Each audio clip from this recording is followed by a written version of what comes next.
ओम नमो भगवते वासुदेवाय। ओम नमो भगवते वासुदेवाय। नारायणं नमस्कृत्य नरं चैव नरोत्तमं देवीं सरस्वतीं व्यासं ततो जयमुदीरयेत्। नष्टप्रायेषु अभद्रेषु नित्यं भागवत सेवया भगवती उत्तम श्लोके भक्तिर्भवती नैष्ठिकी। परम धर्म का अनुशीलन रूप जो ये दिव्य प्रोग्राम कार्यक्रम श्रीमद् भागवतम और श्रीमद् भागवतम के अनुगत जो दिव्य शुद्ध भक्ति प्रसूत शुद्ध भक्ति भाव संपन्न और शुद्ध भक्ति अनुभव सिद्ध जो उद्गार हैं, जो उपदेश हैं, हम सबके परम कल्याणार्थ, उसी के अंतर्गत श्री नरोत्तम दास ठाकुर जी की जो प्रेम भक्ति चंद्रिका के अद्भुत उपदेश वचन हमें परमार्थ में पूर्ण जागृत करने के लिए अपने आप में एक अद्वितीय ग्रंथ है। उसके अनुशीलन के अंतर्गत हम प्रेम भक्ति के बिना जीवन की जो तुच्छता उसका निरूपण विशेष रूप से पिछली त्रिपदी में किया गया, क्योंकि प्रेम भक्ति कितनी परमोत्कृष्ट है, कितनी दिव्य है, उसकी दिव्यता का एहसास कराने के लिए उसकी सापेक्ष में, उसकी तुलना में दूसरे जितने भी साधन हैं वो कितने नगण्य हैं। उन साधनों के आश्रित होकर जीव का जीवन भले धर्म में प्रतिष्ठित होते हुए कितना तुच्छ नगण्य हो जाता है, अति तुच्छ। तो इस कॉन्ट्रास्ट को स्थापित करने के लिए पिछली त्रिपदी में तुच्छ जीवन की जो बात बताई उसके अंतर्गत निरूपण हुआ कि राधा कृष्ण ने नाही रति अन्य देवे बोले पति। राधा कृष्ण की जो रति है वही प्रेम भक्ति का आधार है। उससे वंचित होकर, उसे प्राप्त नहीं करके बाकी सभी आश्रय या साधन को अंगीकार करके भी जीव तुच्छता को ही प्राप्त करता है, उसका जीवन तुच्छ ही बना रहता है। इस चीज को बार बार कूट कूट कर बड़े आग्रह पूर्वक इस बात को समझाया जा रहा है इस प्रेम भक्ति चंद्रिका में, क्योंकि जो अन्य देवताओं को पति मानते हैं, सबके पति तो एकमात्र भगवान श्री कृष्ण है।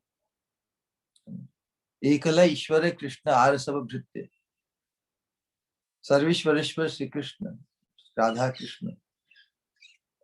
तो उनकी जो प्रेम भक्ति की रीति को नहीं जानते, उन्हें भक्ति का संधान नहीं होता।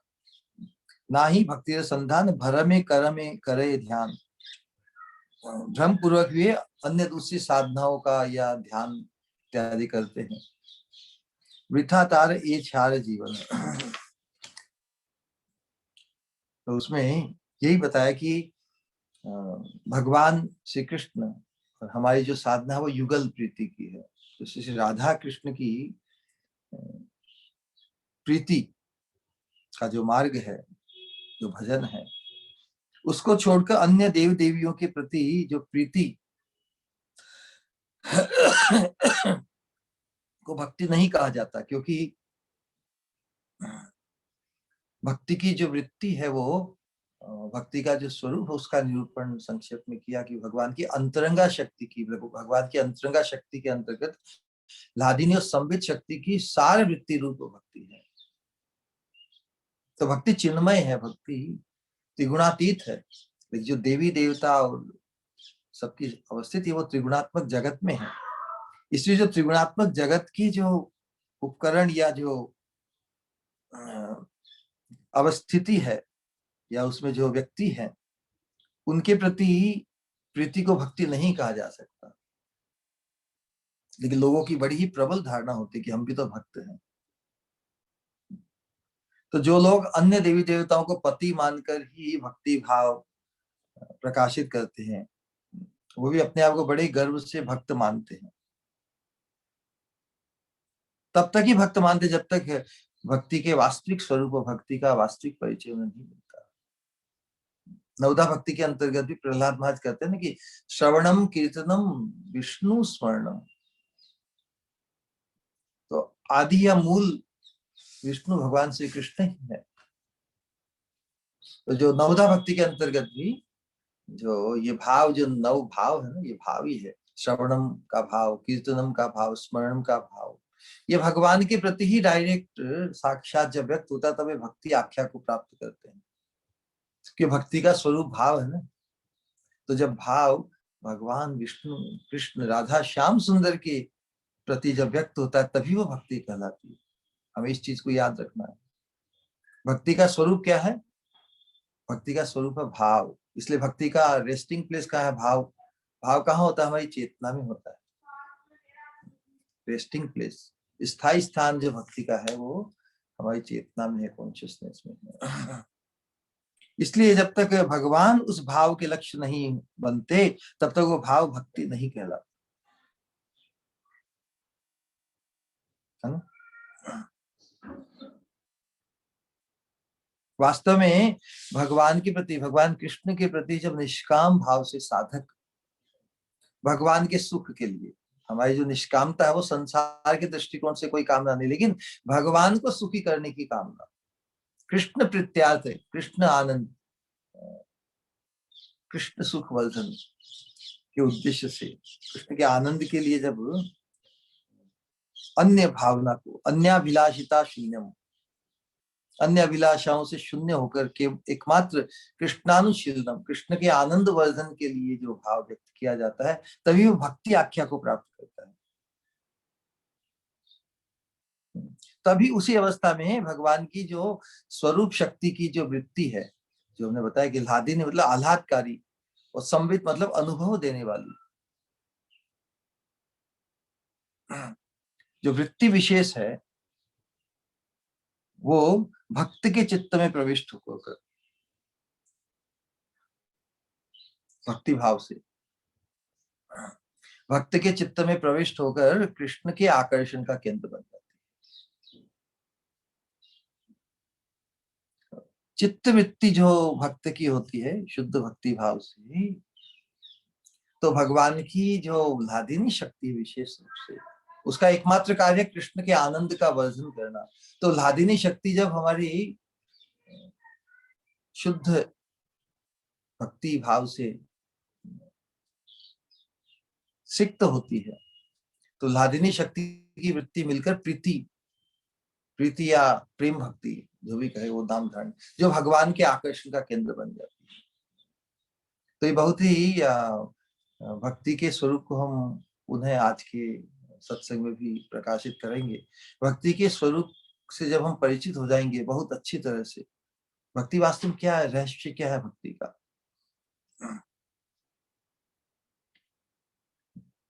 तो जब हमारा शुद्ध भाव भगवान के आनंद वर्धन के लिए एकांतिक निष्काम भाव से आराधना होती है, तो जो स्वरूप शक्ति है लादिनी और संवित, उसी की वृत्ति हमारे हृदय में, हमारी चेतना चित्त वृत्ति से तन एकांतिकता, तन्मयता प्राप्त होकर वो प्रीति, प्रीति नाम ध्यान करती है। वो प्रीति ही या प्रेम कहिए, वही भगवान को आकृष्ट करता है। भगवान उस प्रीति की सौरभ के प्रति आकृष्ट होकर धावित होते हैं, क्योंकि भगवान के, तो ये भक्ति का स्वरूप क्या है? भक्ति का स्वरूप ऐसा कि भगवान के अपने स्वरूपानंद में भी जो आनंद होता है उससे भी अधिक आनंदित भगवान भक्त के, शुद्ध भक्त के हृदय में जो उसकी चित्त वृत्ति, शुद्ध चित्त वृत्ति के साथ जब लादिनी संधि शक्ति की सार वृत्ति जब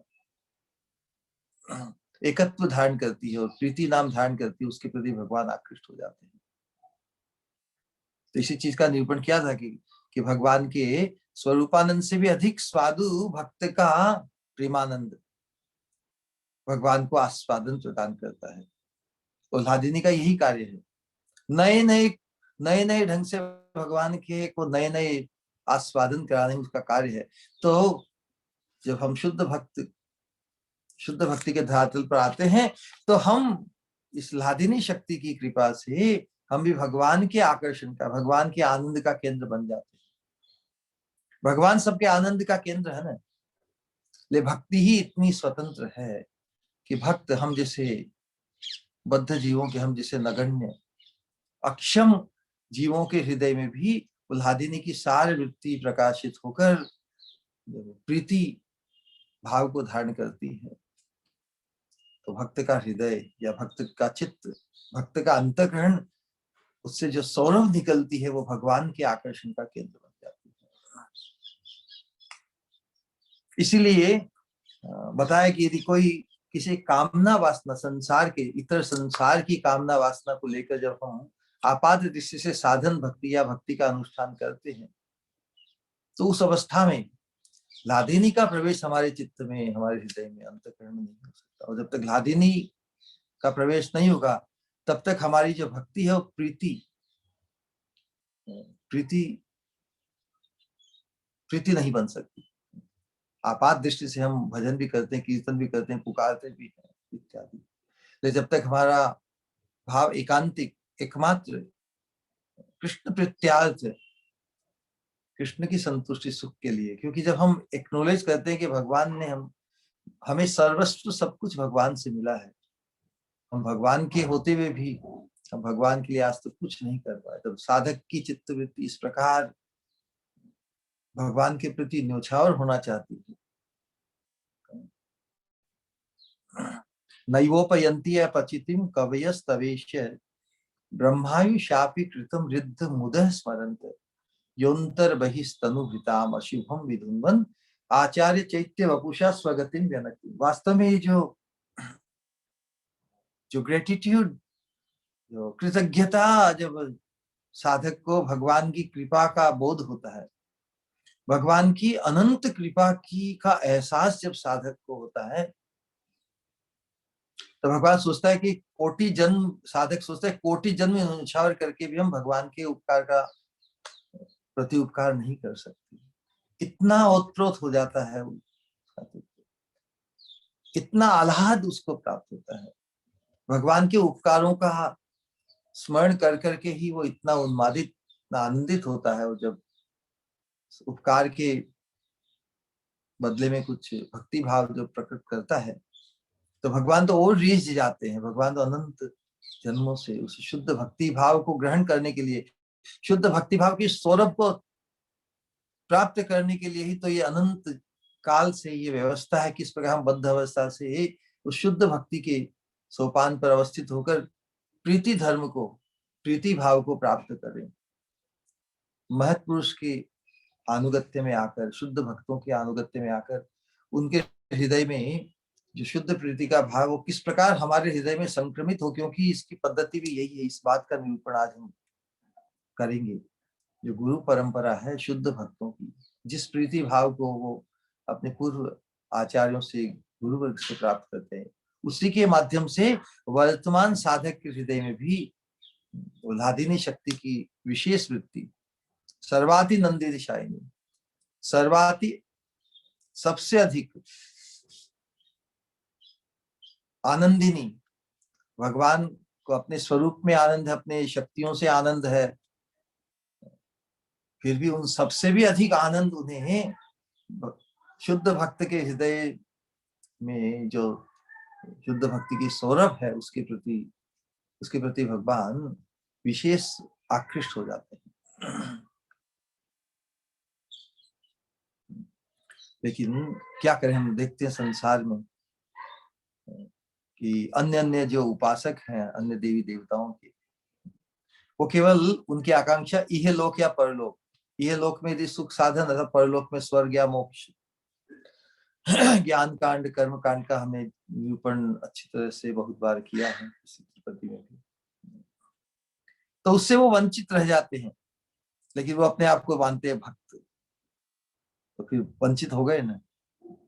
वे प्रेम भक्ति की रीति या स्वभाव को नहीं जानते, बिल्कुल नहीं जानते, भ्रम में ही रहते हैं।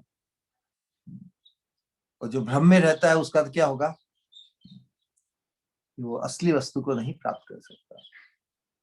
भ्रांतिवश ही वे अन्य देवी देवताओं का ध्यान धारणा करते रहते हैं, उनका जीवन व्यथा चला जाता है। इतनी चिंता, इतनी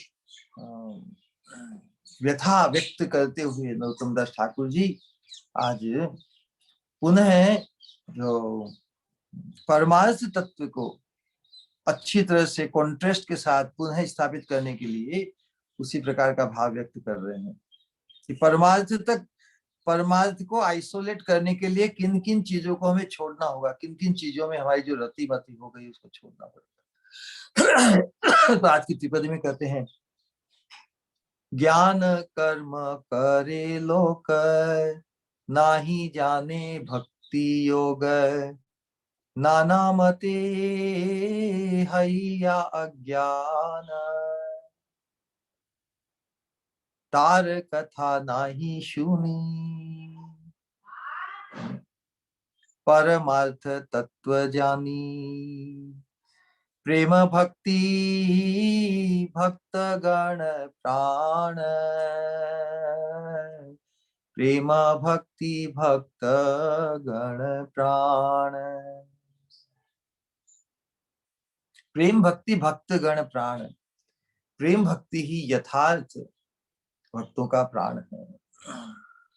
ज्ञान कर्म करे लोक, लोक में परमार्थ को सिद्ध करने के लिए, परमार्थ तत्व की प्राप्ति के लिए जो बाधा रूप, जो परमार्थ के मार्ग में जो लोग वो उसे ही परमार्थ जब मान लेते हैं ज्ञान और कर्म को, तो विडंबना उपस्थित हो जाती। इसलिए परमार्थ तत्व को आइसोलेट करते हुए नरोत्तम दास ठाकुर जी बता रहे हैं।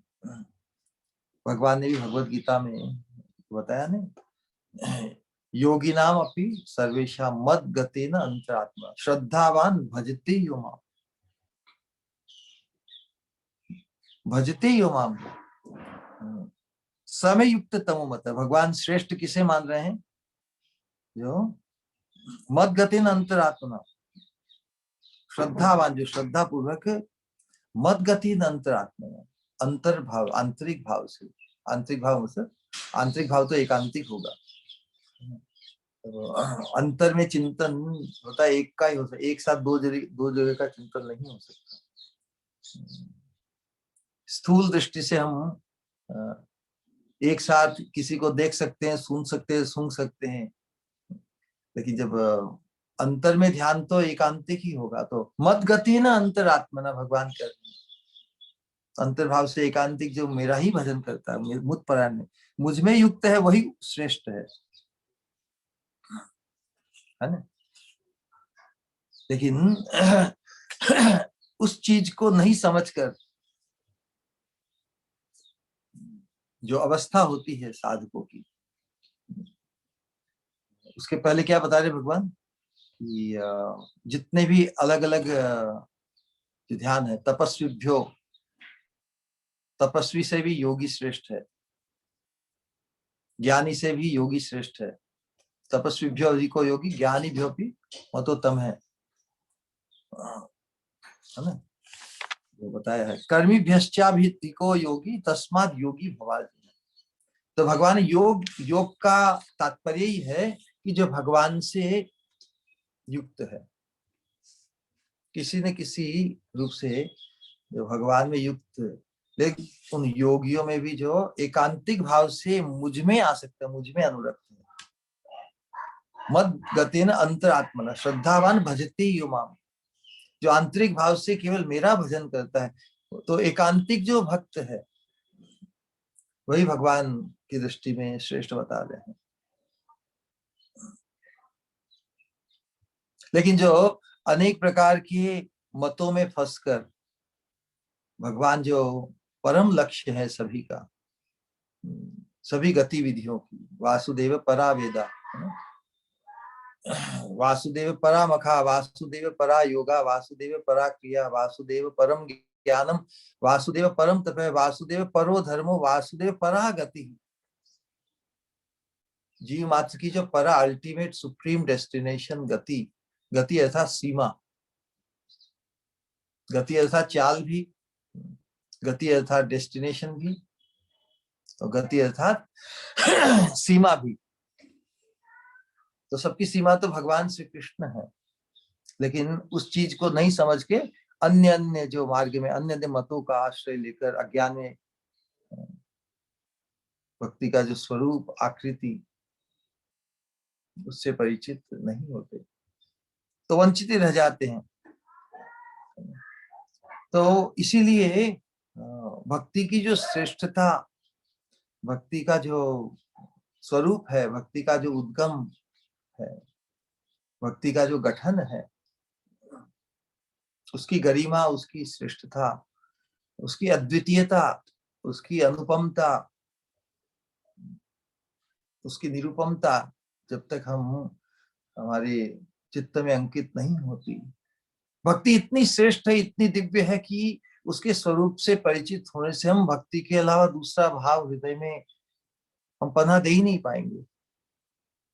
श्रेष्ठ वस्तु की श्रेष्ठता नहीं पहचान कर ही हम जो श्रेष्ठ नहीं है उनकी तरफ हम भटक सकते हैं, क्योंकि हमारी हृदय की मन में जो असत अनंत असत संस्कारों के कारण अनंत असत आकांक्षाएं हमें घेरे हुए हैं। तो श्रेष्ठ भक्ति जो श्रेष्ठतम साधन है, एकमात्र साधन है जो हमें परम गंतव्य की तरफ ले जाएगा ना। भक्ति ही है जो उसके स्वरूप का निरूपण करते हुए आचार्य कहते जो विज्ञान घन और आनंद घन, विज्ञान कहने से अनुभूति, भक्ति की जो अनुभूति है वो भी बहुत गहन है, घनीभूत है। और आनंद भी घनीभूत है। तो जिसके स्वरूप में घनीभूत आनंद और घनीभूत अनुभूति हो, वही भक्ति का स्वरूप है। इतनी श्रेष्ठ है, घनीभूत अनुभूति हो, विज्ञान घन और आनंद घन दोनों जिसमें अवस्थित है, वही भक्ति है। भक्ति में उस दिव्य अनुभव और आनंद की अनुभूति प्रदान करती है जिसके सामने दूसरे कोई विकल्प टिक ही नहीं सकते। और देखिए ना, भगवान की वश्यता का भी एकमात्र कारण भक्ति है, इतनी श्रेष्ठ उज्ज्वल। भक्त्या माम अभिजानाति यावान यश्चास्मि तत्त्वतः ततो माम तत्ते ज्ञात्वा विशते तदनंतरम। भगवान भगवत गीता में कहते कि जन्म कर्म च मे दिव्यम एवं यो व्यक्ति तत्वतः, जो तत्वतः मुझे जानता है। तो तत्वतः कौन जानता है? तो भगवान कहते भक्त्या माम अभिजानाति, तो जो इस दिव्य भक्ति में अनुष्ठित होता है वही भगवान को यथार्थ रूप में एज इट इज, ईश्वर है, परम है, कृष्ण है, सच्चिदानंद विग्रह, अनादिरादिर गोविंद है, सर्व कारण कारण, प्रेमांजन छुरित भक्ति विलोचनेन संतः सदैव हृदयेषु विलोकयन्ति, यम श्याम सुंदरम अचिंत्य गुण स्वरूपम गोविंदमादि पुरुषम। भक्ति से ही भगवान का जिस प्रकार ये निरूपण हो रहा है, लेकिन हमारा अनुभव किस प्रकार, ये जो वर्णन है हमारे चित्त में हमारे द्वारा अनुभव सिद्ध होगा, ये बहुत जरूरी है ना। ये तो ब्रह्मा जी के अनुभव है, कंदर्प कोटि कमनीय विशेष शोभम। तो दिव्य भक्ति से संपन्न हमारी जब चित्त वृत्ति होगी तभी हमें भगवान उस प्रकार से अनुभूत होंगे। वो तो एक प्रतीति, कंदर्प कोटि कहने से भी कोई सीमा तो नहीं आई ना भगवान के सौंदर्य की। भगवान तो असीम सौंदर्य माधुर्य ऐश्वर्य संपन्न है, लेकिन वो एहसास, वो अनुभूति भक्ति के बिना तो संभव नहीं है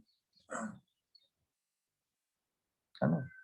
तो इसीलिए बताया कि भगवान वैसी भक्ति के वशीभूत होते हैं, क्योंकि जो भक्ति क्या है कि जैसा बताया कि भगवान के जो अंतरंग शक्ति में लादिनी शक्ति और संवित शक्ति, उनकी जो सार वृत्ति होकर भगवान के और विशेष आनंद वर्धन के लिए भगवान के अंतरंग होते हुए भी हम बद्ध जीवों के हृदय में, साधक के हृदय में, साधक के हृदय में भी, साधक के हृदय मतलब जो शरणागत है, जो भगवान के पाद पद्मों में, भगवान के पाद पद्मों में शरणागत, अर्थात भगवान के जो शरणागत हैं उन शुद्ध भक्तों के आश्रित, यथा कृष्णार्पित प्राणस्तत् पुरुष निषेवया, भगवान के चरणों के आश्रित होने के लिए, भगवान के चरणों के जो आश्रित है उनके आश्रित होने से आशय है। तो वैसे शरणागत के शरणागत भक्त की अंतःकरण में, इंद्रियों में भक्ति आविर्भूत होती है और उसकी चित्त वृत्ति से तादात्म्य एकत्र प्राप्त करके चमत्कार, वो प्रीति धर्म, प्रीति का अनुभव कराती है भगवान के प्रति। प्रीति के भाव से जब भगवान के प्रति साधक का जो एकांतिक आवेश प्रकट होता है तो भगवान उसके प्रति आकृष्ट हो जाते हैं। कोई इतना प्रीति के भाव से भगवान को चाहता है, कोई किसी को इतना अटूट भाव से, इतनी प्रीति एकांतिक भाव से चाहे तो संभव है क्या उसके प्रति, उससे दूर कोई रह सके? संभव नहीं है। तो ये भगवान की प्रीति का ऐसा ही है। हम हमारे हाथ में तो साधन भक्ति है ना, तो हम हृदय, हमारा हृदय जब श्रवणादि शुद्ध चित्ते करे उदय, चैतन्य चैतामृत में कहा ना कि नित्य सिद्ध कृष्ण प्रेम साध्य कभू नहीं। इस चीज को बार बार श्रवण करके, बार बार मनन करके जब ये बात हमें समझ में आ जाएगी तब हमारा इस शुद्ध भक्ति का जो आकलन है, इसका अप्रेजल बहुत बहुत गुना बढ़ जाएगा। तो श्रवण कीर्तन से हमारी जब चित्त वृत्ति, हृदय श्रवणादि शुद्ध चित्त न,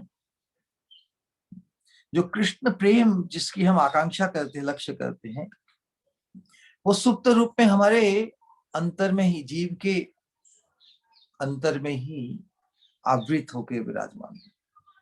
लेकिन हम साधन भक्ति, मनुष्य युग में साधन भक्ति के द्वारा जब श्रवण कीर्तन से हमारा हृदय या अंतःकरण जो भी कहिए, चित्त वृत्ति जब पवित्र होती, शुद्ध होती है, श्रवणादि शुद्ध चित्ते, तो जो प्रेम भक्ति कहाँ पे विराजमान है? भगवान के पार्षदों में, भगवान के शुद्ध भक्तों में जो प्रेम भक्ति विराजमान है, वो भक्ति उस क्या होता है, वो प्रवाहित होने लगती है। किस तरफ धावित होने लगती है? वही उसकी जो दिव्य प्रेम धारा, क्योंकि वो अपना स्थान ढूंढती है ना। तो जब वो जिस जिस साधक की चित्त वृत्ति, अंतःकरण भजन कीर्तन के प्रभाव से शुद्ध हो जाती है तो सो वैक्यूम, वो ओपनिंग को ही ढूंढती है ना धारा।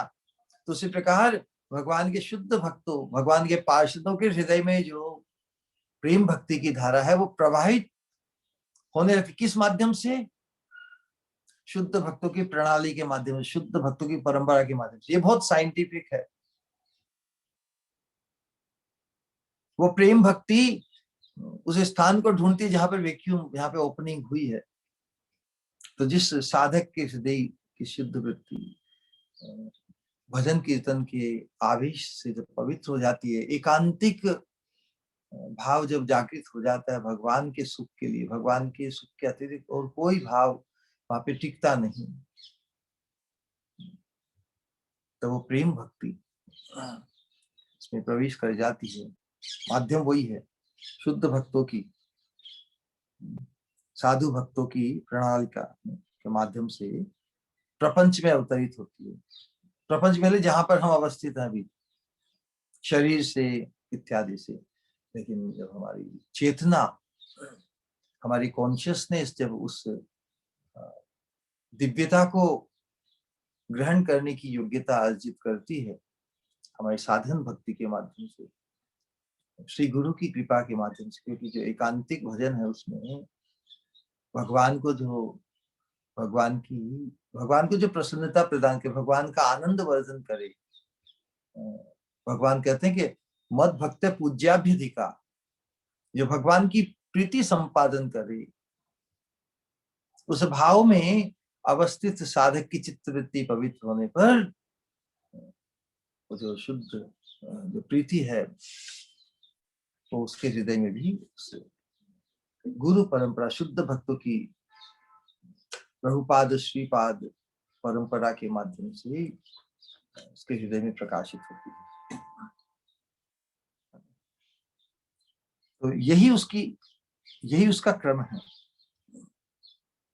लेकिन तो साधन भक्ति यही कृपा सिक्त होकर प्रेम भक्ति में, साधन भक्ति एक प्रारंभ है। साधन कहते इसको साधन कहते, उसका स्वरूप साधन जैसा ही कहने में साधन है, लेकिन स्वरूप तो वो स्वरूप तो अलग नहीं है।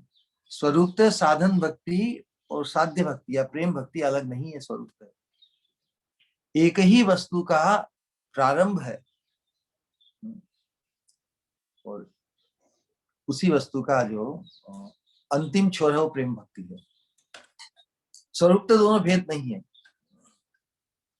लेकिन एक है वेरी कॉन्शियस एफर्ट, प्रयास पूर्वक किया जाता है, और दूसरा एफर्टलेस स्पॉन्टेनियस राग भक्ति। तो दोनों में कहने के लिए ही साधन और साध्य, लेकिन दोनों अलग नहीं है। प्रारंभिक अवस्था को साधन भक्ति कहते हैं और परिपक्व सिद्ध अवस्था को प्रेम भक्ति कहते हैं। दूसरे जो साधना है कर्म की, ज्ञान की, योग की, उसमें साधन अलग और साध्य अलग है। वो साध्य प्राप्त होने पर साधन छूट जाता है ना। किसी कर्म अनुष्ठान, किसी लक्ष्य से किसी उपासना अनुष्ठान को किया, पूजा इत्यादि, जब साध्य की प्राप्ति हो जाती है तो साधन छूट जाता है। ज्ञान में भी मोक्ष को लक्ष्य करते हुए या वासनाओं से मुक्त होने के लिए, निष्कर्म्यता को प्राप्त करने के लिए जो साधन किए जाते हैं ज्ञान के अंतर्गत, जब वो निष्कर्मण्यता प्राप्त हो जाती है और मोक्ष में अवस्थित हो जाते हैं तो फिर वो साधना नहीं रहती। लेकिन शुद्ध भक्ति मार्ग में यही विलक्षणता है, साधन ही साध्य रूप में परिणत हो जाता है। एक ही अवस्था भेद है। प्रथम आविर्भाव हमारे जीवन में, इस बद्ध जीवन में, जब शुद्ध भक्ति मार्ग में जब प्रवेश करते हैं, श्रवण कीर्तन रूपी और जो भक्ति के 64 अंग हैं उनके अंतर्गत नवधा भक्ति के अनुशीलन में जब हमारा प्रारंभ आविर्भाव, प्रथम आविर्भाव को कहते हैं साधन भक्ति, और द्वितीय आविर्भाव को आप भाव भक्ति कहे, और अंतिम आविर्भाव को प्रेम भक्ति। इस प्रकार साधन भक्ति, भाव भक्ति, प्रेम भक्ति, अपक्व, पक्व और परिपक्व अवस्था, ये तीन। लेकिन चीज तो एक ही है। जैसे केरी होती है ना, कच्ची केरी ही पककर उसकी सौरभ निकलती है, उसका रंग पीला होता है और वही फिर पूर्ण परिपक्व हो जाती है। तो उसी प्रकार तो यही अद्वितीयता है इस शुद्ध भक्ति, प्रेम भक्ति मार्ग की विशिष्टता है।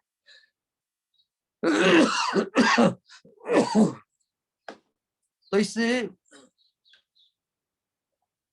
जो भगवत प्रीति है, जो भक्ति कहते हैं हम, वास्तव में यही हमें जिस प्रकार भगवान को परमानंदित करती है, और भगवान को जब हम परमानंदित अनुभव करते हैं तो भगवान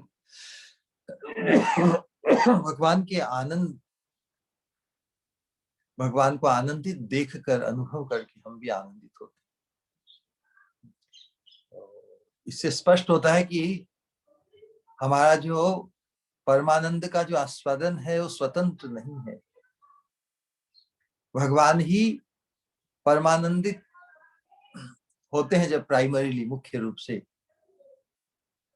उनको परमानंदित अनुभव करने में ही हमें जो आनंद आता है वही हमारे परमानंद का आस्वादन करने का स्वरूप है। तो ये जो प्रेम भक्ति या प्रीति भक्ति, यही जीव मात्र का, सभी का परम सौभाग्य, यही हमारे जीवन का वास्तव में एसेंस है। ये मनुष्य जीवन हमें जो प्राप्त हुआ है, उसका सार क्या है, उसका अंतिम गंतव्य क्या है, परम सोपान क्या है? इस प्रेम भक्ति की अनुभूति और उसके माध्यम से भगवान के परमानंद स्वरूप, भगवान के आनंद का दर्शन और भगवान को आनंदित करके, भगवान को आनंदित देखकर उससे जो प्रसूत आनंद है उसका अनुभव करना, ये जीव के आनंद का स्वरूप। तो ये जो भगवत प्रीति, इसकी आज जो उसकी जो उज्जवलता, उसकी जो श्रेष्ठता का निरूपण करने के लिए ही उसके कुछ लक्षण, कुछ अद्वितीय लक्षण बता रहे हैं। भगवान के प्रति जब प्रीति भाव जब जागृत हो जाता है तो किसी भी अवस्था में उसका विषयांतर नहीं होता, क्योंकि श्रेष्ठ, सर्वश्रेष्ठ विषय उस प्रीति भाव, जो हृदय का भाव है, जो प्रीति का जो श्रेष्ठ, उसके आस्पद तो एकमात्र भगवान है ना। भगवान को नहीं पाकर ही जीव अन्य अन्य विषयों की प्रति भटक जाता है, लेकिन जब भगवान ही उस हृदय के भाव के, हृदय के राग के विषय बन जाते हैं, फिर उसे कोई विचित नहीं कर सकता। इसीलिए भगवत धाम में सभी तो बिल्कुल अविचल भगवत प्रीति भाव में अवस्थित है। इसीलिए भगवान कहते हैं कि यद गत्वा न निवर्तन्ते, वहां पर सभी अव्यभिचारी अखंडित भाव में अवस्थित है।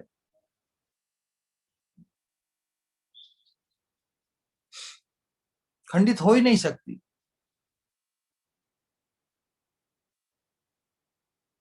इसीलिए हमें उस अवस्था को पाना है, और इस साधन काल में ही जब हम इस शुद्ध भक्ति भाव से संपन्न होते हैं, महत कृपा से, क्योंकि महत कृपा ही वो उस प्रेम भक्ति के प्रवाह को प्राप्त करने की जो परंपरा धारा है, तो फिर उसमें फिर विषय, उसमें फिर विषयांतर फिर संभव नहीं। किसी भी अन्य विषय द्वारा वो शुद्ध भक्ति खंडित नहीं होती, क्योंकि और उसका कोई तात्पर्य नहीं। तात्पर्य करने से उसका जो प्रयोजन है भगवान के सुख, भगवान का सुख ही, क्योंकि भगवान के सुख में अपने आप को पूर्ण न्योछावर करके ही भगवान के आनंद का अनुभव करके ही वो आनंदित होती है। तो जिसने अपने मूल को, अपने स्रोत को पा लिया, तो उस स्रोत को तो नहीं छोड़ सकते, जिनके माध्यम से हमें अनंत अनंत परमानंद, अखंड आनंद की अनुभूति हुई हो। भगवान को पाकर फिर भगवान से कोई च्युत नहीं होता, कहने का आशय यही बता रहे हैं। कितनी भी उपमा इस प्रेम भक्ति को दी जाए, और जिसके हृदय में ये प्रेम भाव या भक्ति भाव उत्पन्न होता है, उसका स्वभाव वैसा हो जाता है, आत्म रहस्य संगोपन। श्रेष्ठ वस्तु को पाकर जिस आह्लाद का अनुभव करता है साधक, उस जिस धन को प्राप्त, उससे वंचित नहीं हो जाए, उससे वंचित, इसलिए वो आत्मगोपन उसके स्वभाव में आ जाता है। बहुत श्रेष्ठ वस्तु, कीमती वस्तु प्राप्त हो जाए तो हम उसका ढिंढोरा थोड़ी पीटते हैं कि मुझे ये प्राप्त है। ढिंढोरा पीटेंगे और लोगों को खुलेआम बोले कि मेरे पास ये है, तो फिर उसकी चोरी हो जाएगी ना, लोगों की नजर लग जाएगी। कहने का तात्पर्य ये है।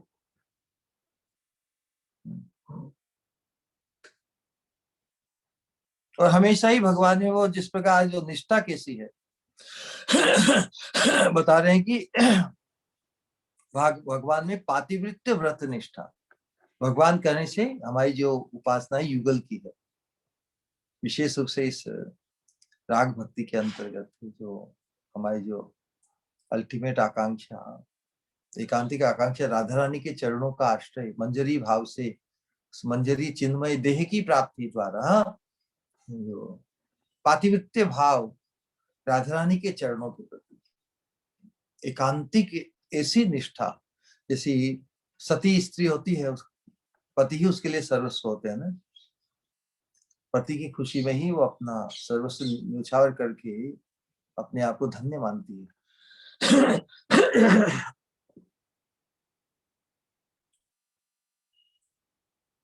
सब कुछ न्यौछावर होके ही उसे जैसे तृप्ति लाभ होती है, उसे संतुष्टि, उसे सुकून, एकम्प्लिशमेंट, फुलफिलमेंट होता है। उसी प्रकार भगवान के प्रति पातिवृत्य व्रत निष्ठा, उनके सुख के लिए कुछ भी करने के लिए तैयार है। तो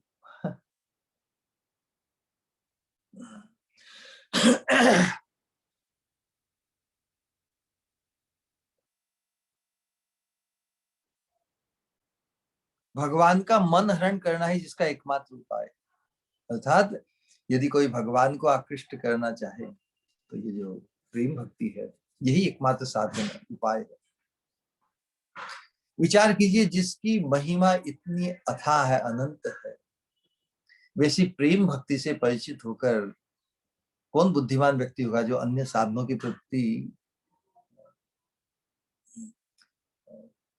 झांकना भी चाहेगा, देखना भी चाहेगा? संभव नहीं ना। इतनी उज्जवल, इतनी अद्भुत है ये प्रेम भक्ति। बताइए।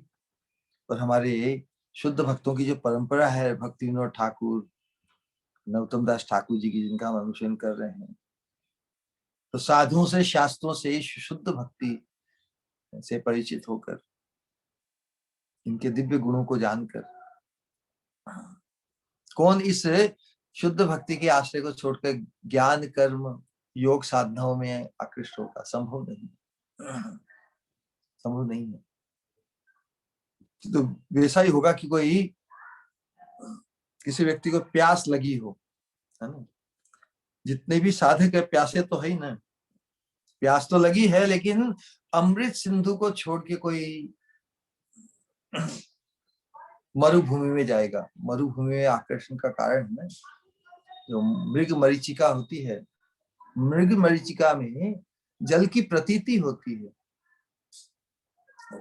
भ्रमवश वो वहां पर जल मान लेता है।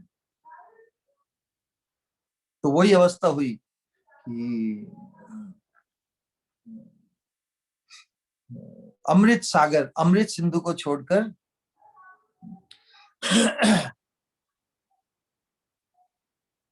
प्यास तो किससे बुझेगी?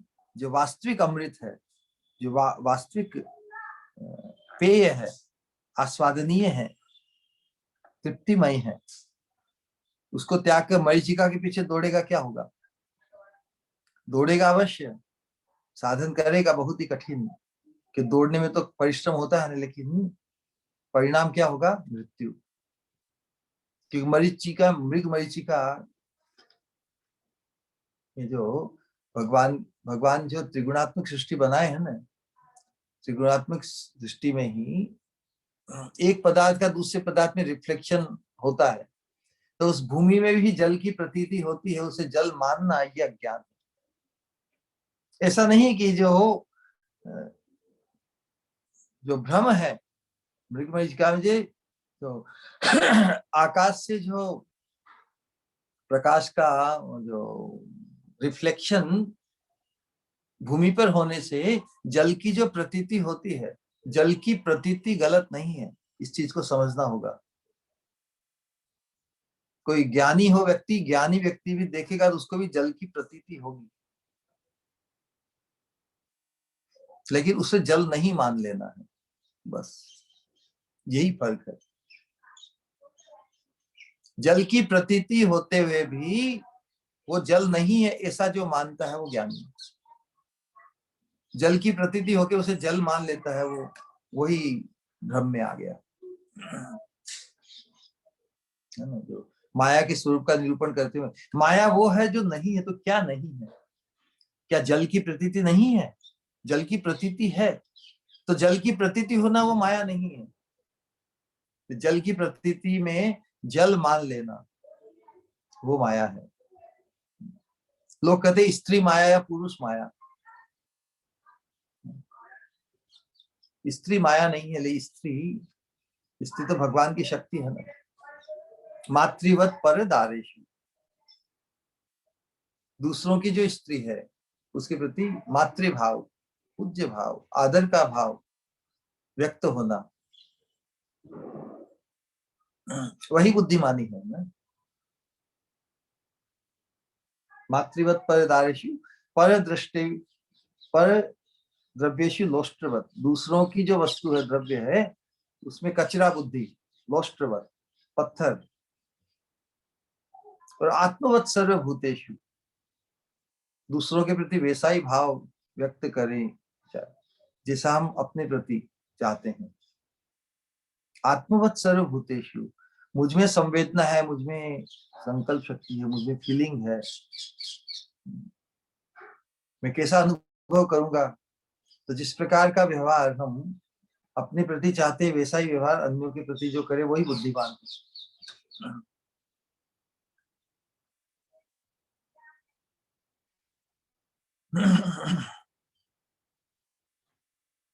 तो हम जो बात कर रहे थे कि कौन ऐसा प्यासा व्यक्ति है जो अमृत सिंधु त्याग कर मरीचिका के पीछे धावित होगा, ज्ञानवश में दूध की इच्छा करके कामधेनु को हम छोड़कर और कहीं दूध के लिए जा रहे हैं, गधों के प्रति। हम ये शब्द क्यों बार बार, कॉन्ट्रास्ट बताने के लिए कि हमें भगवत भक्ति की महिमा श्रवण कर रहे हैं, लेकिन ये कितनी अद्वितीय है, कितनी अनुपम है, इसके साथ किसी दूसरी चीज की तुलना करने से वैसे ही तुलना मानी जाएगी। कोई कामधेनु के अमृतमय दूध को छोड़कर गधी घोड़ों के दूध की, ऊंट के घोड़ों दूध, ऊँटनी की दूध को लक्ष्य करें, तो दूसरी साधनाएं हैं इतनी निकृष्ट है, इतनी अकिंकरकारी है, कुछ भी हमारा कल्याण करने में समर्थ नहीं है। आत्म पिपासा, जिस प्रेम, जो राग भगवान के प्रति समर्पित होकर, भगवान के प्रति न्यौछावर होकर, भगवान के में ही आकृष्ट होकर पुष्ट होता है, वही राग भगवान को छोड़कर अन्यत्र बिखर जाने से विकृत हो जाता है, और वही अनंत जन्मों से विकृत राग ही हमारे हृदय का हमें संसार वासनाओं में ओतप्रोत बनाए रखा है। चोर बनकर, पक्की बेड़ी बनकर, तावत रागा तेना तावत, मोह बनकर, पग की बेड़िया बनकर, चोर बनकर, हमारे हृदय के सब सद्गुणों को लूटकर जितने भी अनर्थ हैं उनको छोड़ जाता है। ऐसा भयंकर चोर है, अच्छी चीजों को ले जाकर फिर बुरी चीजों को वहां पर छोड़ देता है। हम किस प्रकार इस शुद्ध भक्ति, प्रेम भक्ति मार्ग में जो हम अग्रसर हो रहे हैं, इस सौभाग्य, अपने इस सौभाग्य को, अपने इस सौभाग्य के अप्रेजल को हम प्रॉपरली कब करेंगे?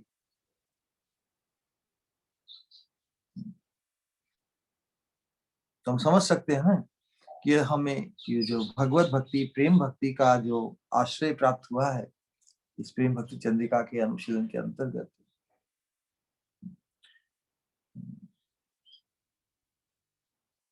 इसको छोड़कर, इसको त्याग कर यदि हम कर्म ज्ञान आदि साधना में कल्पना से भी यदि तत्पर होते हैं, क्या वो भी तो साधक है, वो भी तो साधनाएं हैं, सब एक ही, एक थोड़ी, सब जिसको जो सूझती है वो करता है, वो कितने सब वंचित हैं। इसे परम दिव्य, परम अमूल्य, प्राइसलेस वस्तु को नहीं पाकर सभी साधक, सभी साधनाएं कितनी निकृष्ट है, इसमें क्या संदेह रह जाता है? नहीं रहना चाहिए।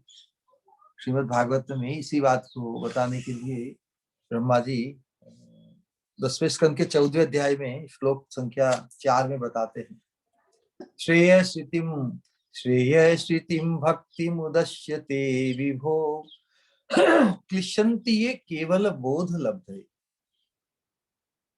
तेषाम असौ क्लेश, तेषाम असौ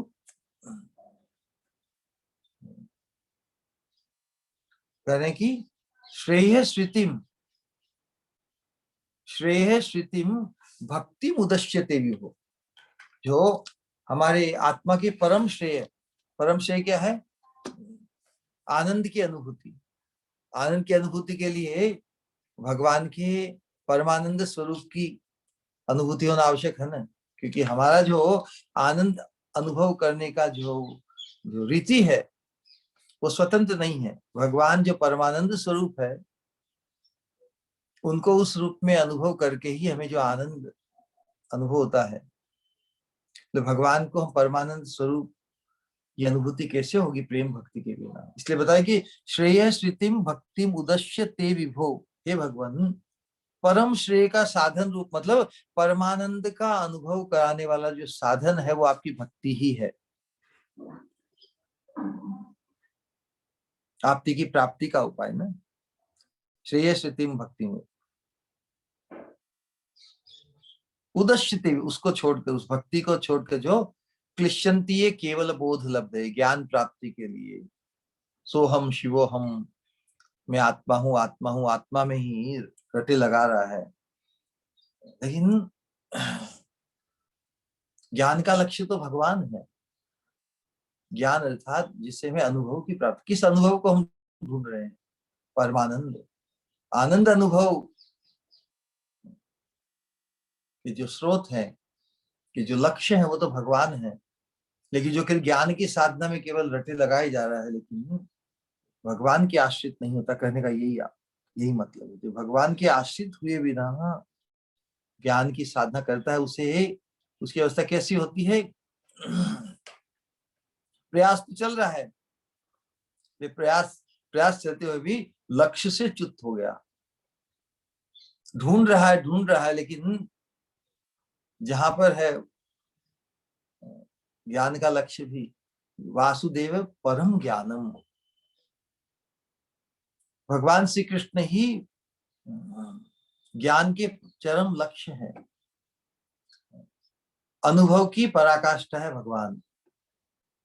तो जो अनुभव को, आनंद को ढूंढ तो रहा है, लेकिन आनंद के जो स्रोत हैं उन्हें नहीं जानकर ज्ञान मार्गी या ज्ञान की साधना वाले भटक जाते हैं। अल्टीमेटली उस अनुभव के बिना ही संसार से तो विरक्त हो जाते हैं, लेकिन उस विरक्ति को ही, उस वैराग्य को ही आनंद मान लेते हैं। तो वास्तविक आनंद से वंचित हो गए हैं, वहां पे आत्मा का फुलफिलमेंट नहीं है।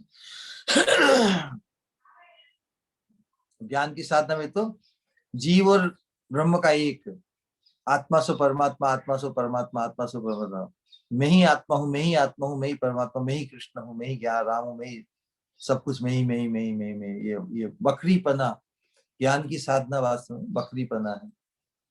मैं करने से ही आत्मबोध तो नहीं हो सकता ना, क्योंकि संबंध ज्ञान का अभाव है। तो उस अवस्था में क्या किया जाए? वंचित ही होना पड़ता है। तो बताया कि तेषाम असौ क्लेशल एव शिष्यते, उनके लिए शेष क्या बच जाता है?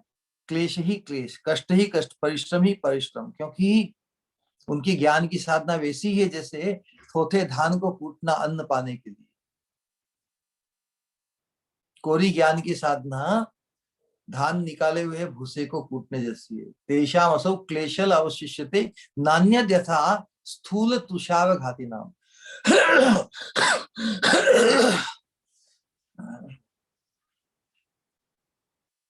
तुष मतलब वही धान निकला हुआ जो चारा होता है, स्थूल, उसको कूटा जाए। धान तो नहीं निकलेगा, क्लेश तो खूब होगा। तो जिन लोगों की ऐसी धारणा होगी ज्ञान की साधना से ही हमें परमार्थ सिद्धि होगी,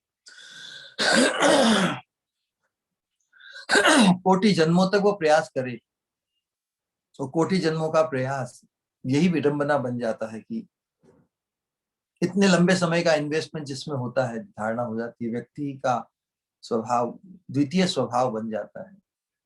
उन्हें दूसरी साधना की दिव्यता सूझती ही नहीं।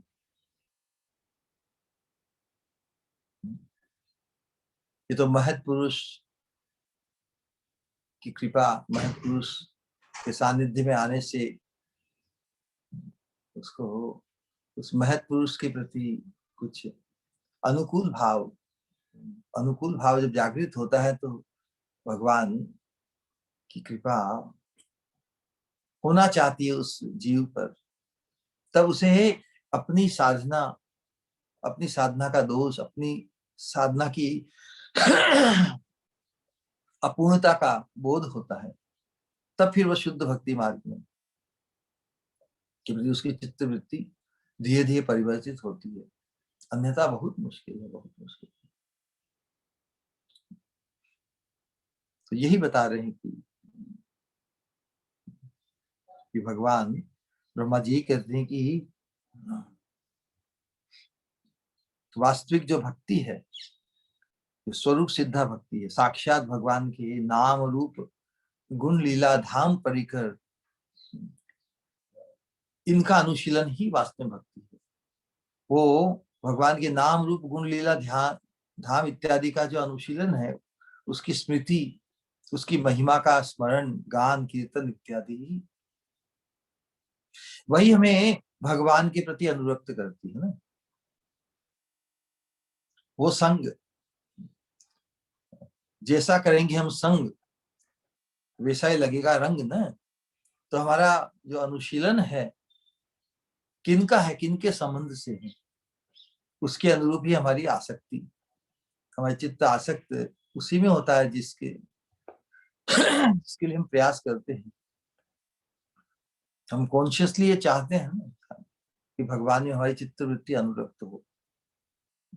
तो साधना की स्टेज में तो हमें ये वेरी कॉन्शियसली मानना है कि भगवान चरण स्मरणम प्रेमना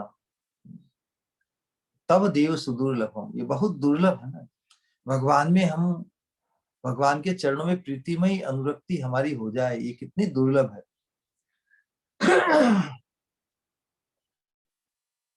साधन करते करते जब इसकी दुर्लभता हमें अनुभूत हो, तब हम डेस्परेशन में, हम सोचते हम साधन भक्ति करते करते हमारी रुचि भी उत्पन्न हो गई है, हम तो भगवान के बहुत करीब पहुंच गए हैं, भगवान को बस पकड़ने ही वाले हैं, भगवान में हमारी रुचि हो गई तो भगवान भी हमसे दूर नहीं रह पाएंगे। इतना हम एज्यूम कर लेते हैं, एज्यूम मतलब टेक फॉर ग्रांटेड कर लेते हैं, और टेक फॉर ग्रांटेड करने से हम प्रिज्यूम भी कर लेते हैं। प्रिज्यूम मतलब वी बिकम वेरी प्रिजम्पचुअस। प्रिजम्पचुअस मतलब हम इतना ऑडेशियस, हम इतनी अपने आप को इतना बड़ा मान लेते हैं। तो जब कोई चीज को, श्रेष्ठ वस्तु जो है प्रेम भक्ति है, ये कितनी दुर्लभ है, इसकी दुर्लभता को यदि हम सतत अनुभव नहीं करेंगे तो हम सोचेंगे हम टेक फॉर ग्रांटेड, हमने इतना भजन किया, इतनी मंगलारती किया, इतनी भागवत कर रही, तो हम तो प्रेम भक्ति को पा लिया, हमने प्रेम भक्ति का सत्संग सुन लिया, प्रेम भक्ति चंद्रिका के उपदेश हमने सुन लिए, तो हम तो प्रेम भक्ति के सोपान पर ही नहीं। प्रेम भक्ति चंद्रिका का जब यथार्थ अनुशीलन होगा तभी हमें ये बोध होगा, ये इंगित होगा कि हम प्रेम भक्ति से कितने कोसों करोड़ों योजन दूर हैं।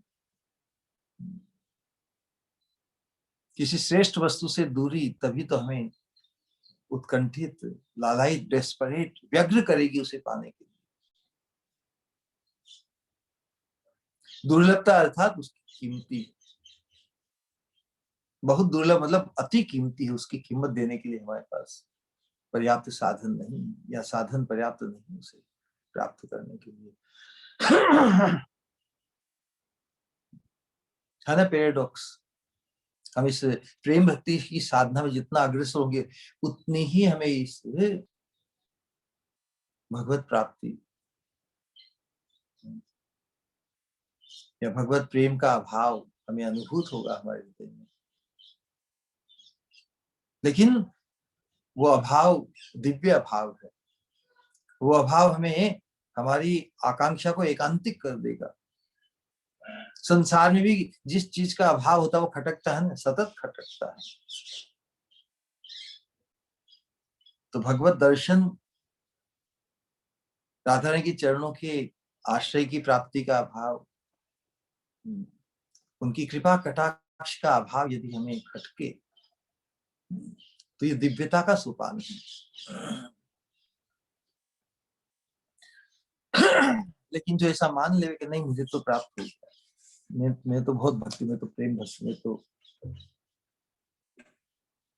इसका मतलब उसकी जो कीमत है जो है तो अमूल्य है, असीम है, उसको हमने हमारी योग्यता के अंतर्गत समेट लिया। हम इतने योग्य बन गए, हमने अपने आप को इतना योग्य मान लिया, इतना क्वालिफाइड मान लिया, इतना ब्लेस्ड मान लिया कि हमने प्रेम भक्ति को आत्मसात कर लिया। इसके लिए साधकों को सावधान होना पड़ेगा, कभी ऐसा नहीं सोचना है। वास्तव में जिसने भगवान के अभाव बोध से जो ग्रस्त नहीं हुए वो भगवान की कीमत क्या जाने। भगवान को कोई खरीदने की वस्तु थोड़ी है,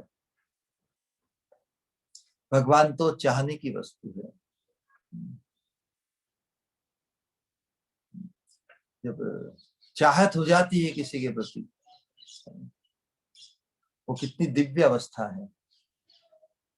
उस चाहत में ही भगवान की साक्षात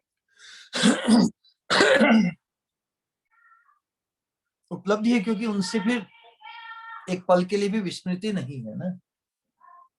विस्मृति नहीं होते हुए भी भगवान को पाने की, साक्षात दर्शन की, उनकी सेवा प्राप्त करने की जो उत्कंठा बढ़ती चली जाती है, वही दिव्य उन्माद है, वही दिव्य आनंद कि जिनकी स्मृति सतत होते हुए भी उनका अभाव अनुभूत हो, है ना। साइमल्टेनियस पैराडॉक्स, जिस चीज को हम भूले ही नहीं तो उससे फिर बिछड़ाव कहाँ है। नहीं भूलते हुए भी उन्हें पाने के लिए जो उत्कंठा है वही प्रीति है। तो व्यग्रता का भाव फिर प्रेमी भक्त के जीवन में वो व्यग्रता उत्पन्न होती है, और व्यग्रता ही भगवान की अल्टीमेट कृपा को आकृष्ट करती है। इस चीज का निरूपण बार बार किया ना। हमारा इस प्रेम भक्ति साधना में जो हमारा प्रयास है, अपने 24 घंटे अपने जीवन को ढालने का जो साधन है वो 98% है कि हम इस प्रेम भक्ति मार्ग में हम अनर्थ निवृत्ति को करते हुए आगे बढ़ते हैं। एकांतिक हमारा भजन बनता है, ले भजन में कभी तृप्ति नहीं आ जाए, इस चीज को ख्याल रखना। अपने भजन में जो तृप्त हो गया फिर उस अभिष्ट की प्राप्ति में विलंब हो जाएगी। साक्षात भगवत प्राप्ति जितनी ही हमारी तैयारी होते हुए भी, 98% प्रयास होते हुए भी 2 अंगुली की दूरी रह गई ना।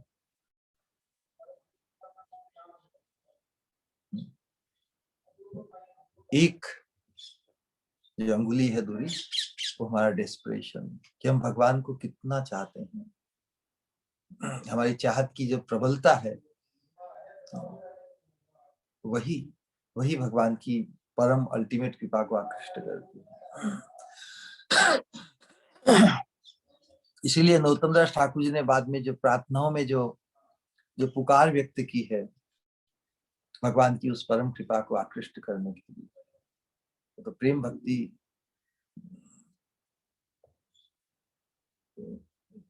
परम सोपान पर अवस्थित है, फिर भी हम साधकों के लिए भगवान की उस परम कृपा को, अल्टीमेट कृपा को आकृष्ट करने के लिए हम कितने व्यग्र हैं, उनके दर्शन के लिए, उनकी सेवा प्राप्ति के लिए, उन्हें पाने के लिए हमारी चाहत कितनी तीव्र है, कितनी प्रबल है। हम और कुछ नहीं चाहते, बस भगवान के सुख में, भगवान के आनंद में सेवा द्वारा अपनी सेवा को न्यौछावर करना चाहते हैं, अपनी सेवा से संलग्न होना चाहते हैं। भगवान की जो जो आनंद विलास है, जो आनंद लीला है, उससे हम अलग नहीं रहना चाहते। इसीलिए अंतश्चिंतित चिन्मय देह से मंजरी भाव संपन्न, मंजरी भाव से जो हमारा अंतश्चिंतित मंजरी रूप है, उसकी धारणा जैसे जैसे परिपक्व होगी, तो हमारी जो चित्तवृत्ति है, जो इस भौतिक जगत के संस्कारों में फंसी हुई, उसमें विप्लव आएगा, उसमें बहुत बड़ा रोमांच और विप्लव, क्रांति आएगी। उस क्रांति के बिना तो हमारी जो साधना है बहुत ऑर्डिनरी, रेगुलर, कैजुअल हो जाएगी। इतने जन्म बीत गए, कुछ जन्म और बीत जाएंगे, कुछ जन्म और बीत जाए, उसका उसका कोई वो कोई बड़ी बात नहीं है। वो तो प्राय सभी को बार बार जन्म लेना पड़ेगा, लेकिन हम उस व्यग्रता को पाए कि नहीं इस जीवन में, और भी जीवन हमें, लेकिन जब तक व्यग्रता, जब तक भगवान के लिए हमारी जो प्रबल उत्कंठा, उनके दर्शन के लिए, उनकी सेवा प्राप्ति के लिए चाह उत्पन्न नहीं हो, तब तक हमारी जो साधना और हमारी चित्तवृत्ति बहुत ही रेगुलर, ऑर्डिनरी रह जाएगी। जिस जीवन में, जिस मोमेंट पर उत्कट उत्कंठा, व्यग्रता भगवान की सेवा प्राप्ति के लिए, भगवान की यहाँ पर सेवा विलास है या आनंद विलास है, उससे हम दूर नहीं होना चाहते। वो जिस पल हो जाए, जिस जीवन में हो जाए, बस उसी अनुभव को हम, उसी अनुभव से अनुभूत होना चाहते हैं इस जीवन में। फिर हमें कोई मृत्यु का कोई भय थोड़ी है, बार बार जन्म भी लेना पड़े तो कोई बात नहीं है, क्योंकि व्यग्रता जब एक बार हमारे चित्त में प्रकाशित हो जाती है, वो व्यग्रता अवश्य ही भगवान की परम कृपा को आकृष्ट कर देती है। जब तक आकृष्ट नहीं हो, जब तक उस व्यग्रता में ही हमारा फुलफिलमेंट, व्यग्रता में ही, उस आवेश में ही हमें सब कुछ मिल जाता है। क्योंकि वो व्यग्रता का जो आवेश है वो इतना एकांतिक है कि उसमें भगवान, भगवान की जो स्मृति, भगवान के साथ जो निबिड़तम जो आविष्टता है, वो भगवत प्राप्ति से अलग नहीं है। इसलिए हम बार बार कहते हैं, सिद्धांत की दृष्टि से आध्यात्मिक स्तर पर जो प्रबल आकांक्षा है, वही वही प्राप्ति है। क्योंकि साधक के पक्ष में तो उतना ही है ना, 98% प्रयास और 1% व्यग्रता का भाव। फिर तो फिर बाकी जो कार्य भगवान को करना, वो तो करेंगे। हमारे लिए जो करनी है वो ये 99% है। जब 99% पहुंच गए तो फिर 1% जो है वो तो उससे दूर थोड़ी है साधक, दिव्यता का ही अनुभव है।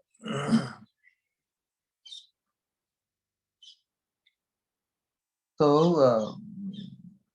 अंतिम त्रिपदी में ठाकुर महाशय कहते हैं कि तार कथा नहीं सुनी परमार्थ तत्व जानी।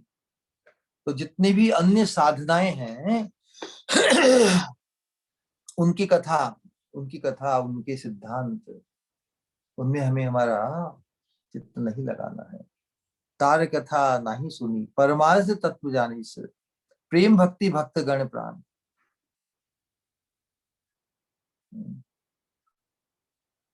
उनका संग हमें छोड़ देना है, तार कथा नहीं सुनी। विशेष रूप से बहुत से ऐसे अभागी साधक होते हैं कि इस अमृतमय भक्ति साधना का त्याग करके और दूसरी दूसरी साधनाओं में भटक जाते हैं, क्योंकि भक्ति साधना में प्रविष्ट होने के बावजूद भी उसकी दिव्यता, उसकी अद्वितीयता, उसकी अनुपमता को अनुभव नहीं कर पाए। क्यों नहीं कर पाए? क्योंकि उसके स्वरूप से यथार्थ परिचित नहीं हुए। उसके कारण दूसरी भौतिक जगत की आकांक्षाएं बनी रही। इसके कारण और किसी साधना में और किसी आकांक्षा को पुष्ट करने के लिए दूसरी साधना में भटक गए। तो वैसे भटके हुए लोगों की बात का उनके उनके साथ हमारा संग न हो, उनका संग हमें कॉन्शियसली त्याग करना है, उनका संग कदापि नहीं करें। संग की बात तो दूर, उनकी बात भी नहीं सुने। हम प्रेम भक्ति को ही, प्रेम भक्ति हमारे लिए एकमात्र पुरुषार्थ या परम पुरुषार्थ होगा। उसके अलावा और किसी पुरुषार्थ को हम लक्ष्य नहीं करेंगे। इसीलिए महाप्रभु ने विशेष रूप से मायावाद के प्रति सभी साधकों को सावधान किया कि जो ज्ञान परक व्याख्या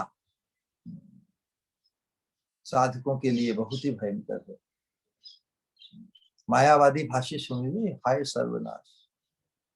सर्वनाश यह है कितनी दुर्लभ, कितने जन्मों के बाद में कितनी अति दुर्लभ, परम दुर्लभ वस्तु को प्राप्त करने के मार्ग में हमारा प्रवेश हुआ, और वहां से यदि हम भटक जाएं, कितनी मुश्किल से कितनी दुर्लभ वस्तु प्राप्त हुई, और यदि उसको खो दें, संभव है ये, है ना? जब तक हमारा पूर्ण शुद्धिकरण नहीं होता, जब तक प्रेम भक्ति की चंद्रिका पूर्णतः हमारे अंतःकरण को पूर्ण उज्जवल प्रकाशित नहीं कर देती, तब तक ये संभावना रह जाती। तो हम हमारी पूरी चित्त वृत्ति को, अंतःकरण को इस शुद्ध प्रेम भक्ति चंद्रिका के प्रकाश से पूरा प्रकाशित करेंगे, रखेंगे और आगे बढ़ते चले जाएंगे। ठीक ना? तो महाप्रभु इस पंचम पुरुषार्थ प्रेम के बारे में बताते हैं कि पंचम पुरुषार्थ प्रेम महाधन। प्रेम रूपी महाधन को प्राप्त करके ही हम भगवान के माधुर्य का आस्वादन कर पाएंगे। उस प्रेम से के प्रति ही भगवान अपने भक्त के वशीभूत होते हैं, है ना? और प्रेम के माध्यम से ही हमें भगवान की, एक तो प्रेमानंद से विशेष आनंद कौन सा है? कृष्ण की सेवा सुख आनंद। प्रेम के माध्यम से ही हमें प्राप्त होगा कृष्ण प्रेम सुखा रस, प्रेम सेवा सुख रस।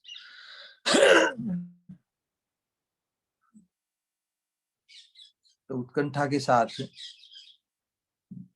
प्रेम भक्ति की प्यास में, प्रेम भक्ति की आकांक्षा को हृदय में धारण करते हुए, पुष्ट करते हुए हमें व्यग्रता पूर्वक, पुकार पूर्वक, उत्कंठा के साथ हमें इस भक्ति जीवन को आगे बढ़ाना है। क्योंकि उसको नहीं पाकर, उस प्रेम भक्ति को नहीं पाकर हमारी जो व्यग्रता का जिक्र जब पिछली त्रिपदी में जैसे किया ना, कि एक साधक का जीवन वैसा हो जाए जैसे जल बिना मछली। ये हमारे लिए जल क्या है? प्रेम भक्ति का आस्वादन, प्रेम भक्ति का जो रस है वही हमारे लिए, हमारे प्राण रूपी, हमारी आत्मा रूपी मछली के लिए जल है। जल बिनु जेनो मीन, दुख पाए आयुहीन, प्रेम बिनु यही मत भक्त, प्रेम धन बिना यही दरिद्र जीवन, दास करी वेतन मोरे देहो प्रेम धन, महाप्रभु के उद्गार। तो ये पैराडॉक्सिकल है, जब हम ऐसी व्यग्रता जब हम हमारे हृदय में आने लगे तभी हम वास्तव में प्रेम भक्ति से पुष्ट हुए हैं। जब तक ये व्यग्रता नहीं आती तब तक तो फिर तृप्ति के कारण हम मान सकते हैं कि हम तो प्रेम भक्ति को पा गए, है ना। देखिए किस प्रकार इस प्रेम भक्ति की जो दुर्लभता है, ये अपने आप में ही इसकी रक्षा करती है। जो ऐसा मानते हैं कि हम प्रेम भक्ति को प्राप्त हैं, वो तो तृप्त हो गए तो फिर भगवान के प्रति वो कहाँ व्यग्रता रहेगी। तो भगवान तो उन्हीं प्राप्त होते हैं। Krishna likes desperation for him in his devotees. जो भगवान के लिए उत्कट भाव से आतुर है, तो भगवान जिनके लिए इतने दुर्लभ प्रतीत होते हैं, भगवान उनके ही हो जाते हैं, उन्हीं प्राप्त होते हैं। भगवान को हम अपनी पहुंच में, विद इन माई रीच, ना, भगवान की कीमत और Krishna is with in my reach. तो जो भगवान कहते, भगवान तो मेरे पास में ही है, मेरे हैं, इसके बदले भगवान से तो मैं बहुत दूर हूँ। भगवान मुझ पर कब कृपा करेंगे, कब मुझे भगवान अपने दर्शन देकर धन्य करेंगे। तो महाप्रभु ने हमने यही इसी प्रीति की रीति बताई कि भगवान से हम बहुत दूर हैं, लेकिन क्या करें, भगवान के प्रति आकर्षण, भगवान की महिमा का श्रवण करके अब भगवान में ही हमारी एकांतिक चित्त वृत्ति हो गई है। तो हम क्या करें, भगवान से हम बहुत दूर है, फिर भी हम धावित होंगे एकांतिक भाव से भगवान की तरफ। तो इस प्रकार इस भाव की रक्षा करते हुए जो आज की त्रिपदी में नरसिंहदास ठाकुर जी ने परमार्थ तत्व का निरूपण किया, उस व्याख्या को हम विश्राम देते हैं वाणी से। किसी का कोई प्रश्न या जिज्ञासा हो तो अवश्य।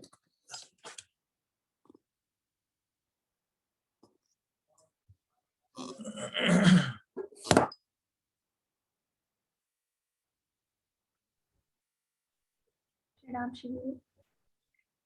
हाँ कृष्ण मत। बहुत ही अद्भुत, हमेशा की तरह जिस प्रकार आपने सब कुछ कहा। किसी का कोई सवाल है तो प्लीज पूछ सकते हैं।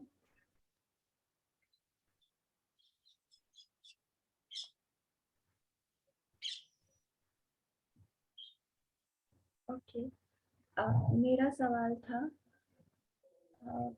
एक तो भागवत से है, श्रीमद् भागवत से, जो प्रहलाद महाराज जी का भी टॉपिक चल रहा है कि जैसे हम हमेशा सुनते हैं कि प्रहलाद जी को भगवान के प्रति अतिशय विश्वास, उनका प्रेम, और जो उन्हें हमेशा हमेशा उन्हें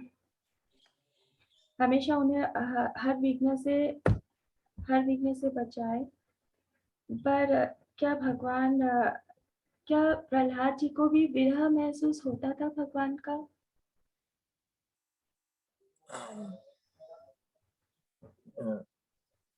स्मृति है ना, अखंड स्मृति, कभी भी विस्मृति नहीं। विष्णु स्मरणम, जो स्मरण भक्ति है नवदा भक्ति से, उसमें प्रहलाद महाराज जी आदर्श आचार्य है उसके।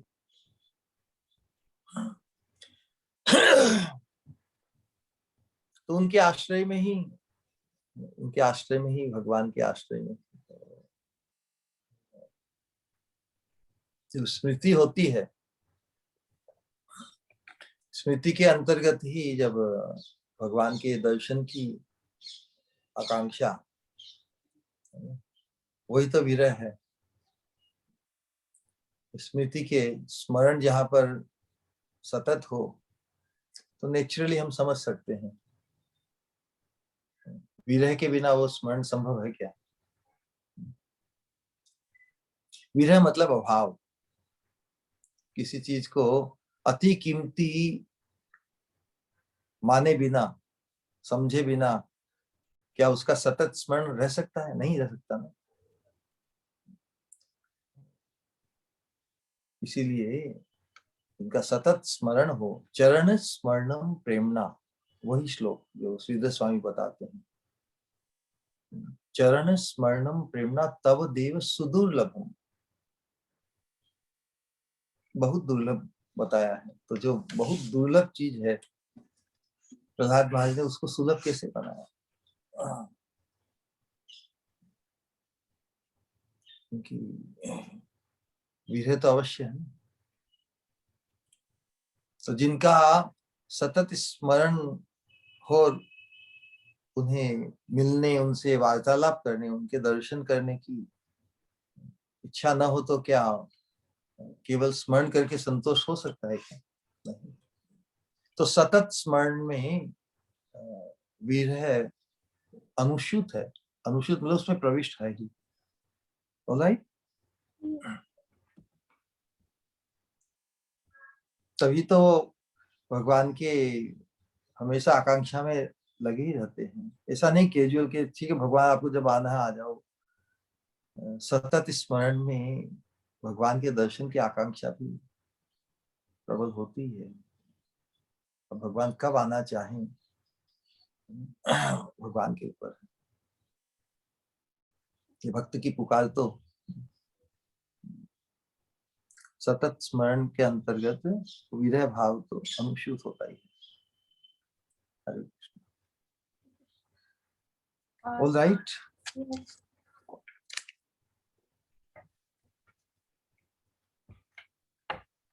कुछ कहना था? अगर किसी का कोई सवाल नहीं है तो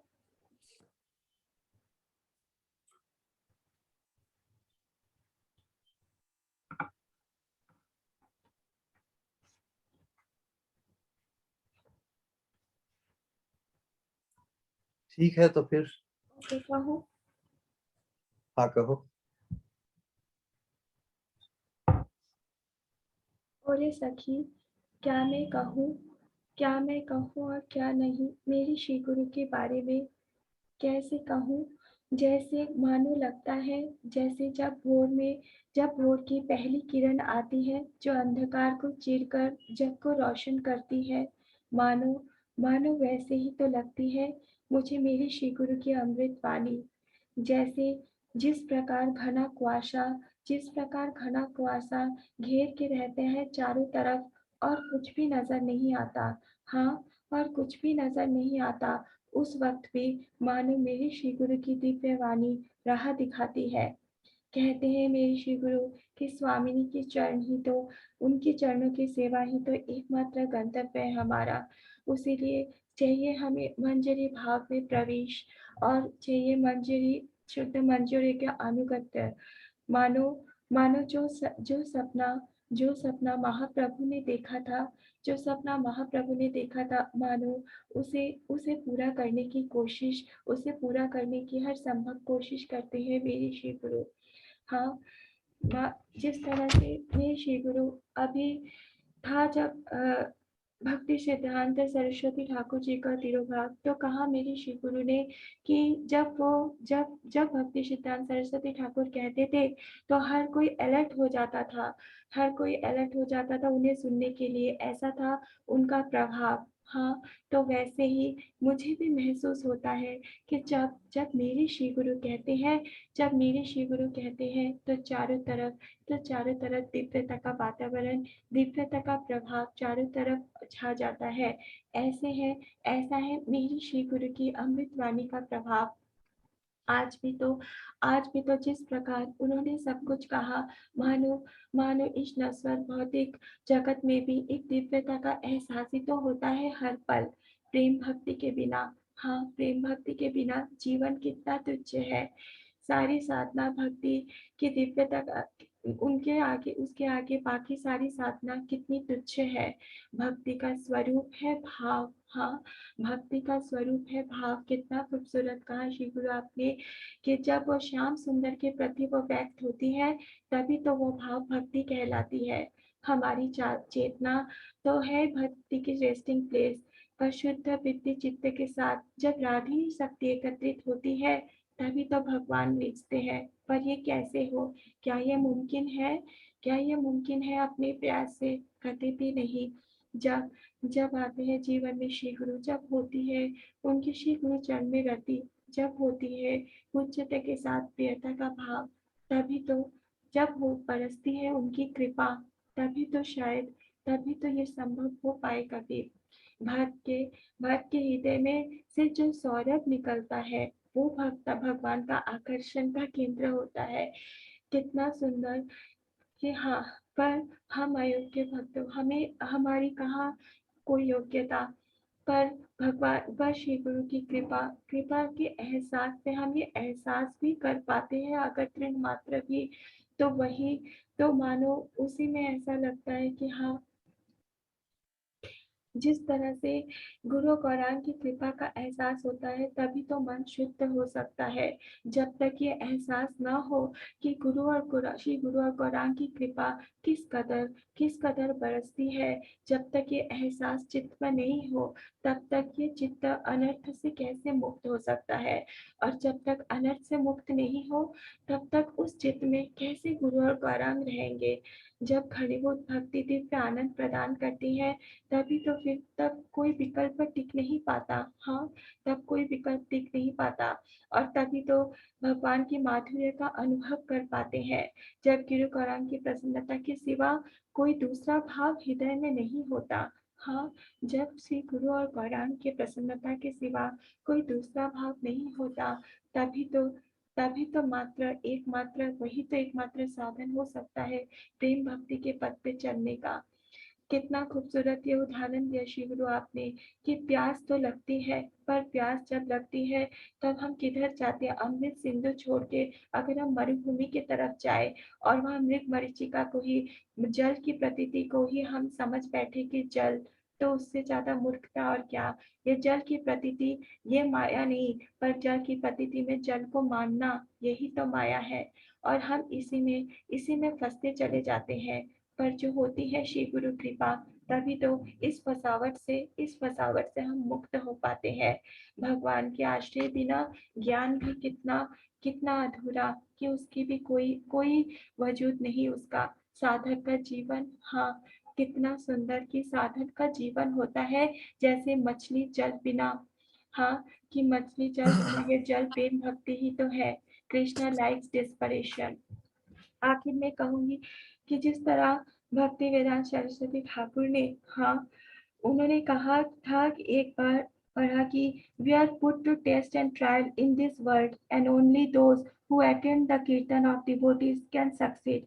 हाँ, हर पल हमें टेस्ट और वर्ल्ड में देना पड़ता है, पर सच पूछो तो महसूस होता है जो श्री गुरु जो जो अपने श्री गुरु के प्रति रति उत्पन्न होती है, तभी तो मानो इस स्टेज से पार कर पाना संभव हो जाता है। मानो हर वो जगह तीर्थ स्थान बन जाती है जहाँ जहाँ रहते हैं मेरे श्री गुरु।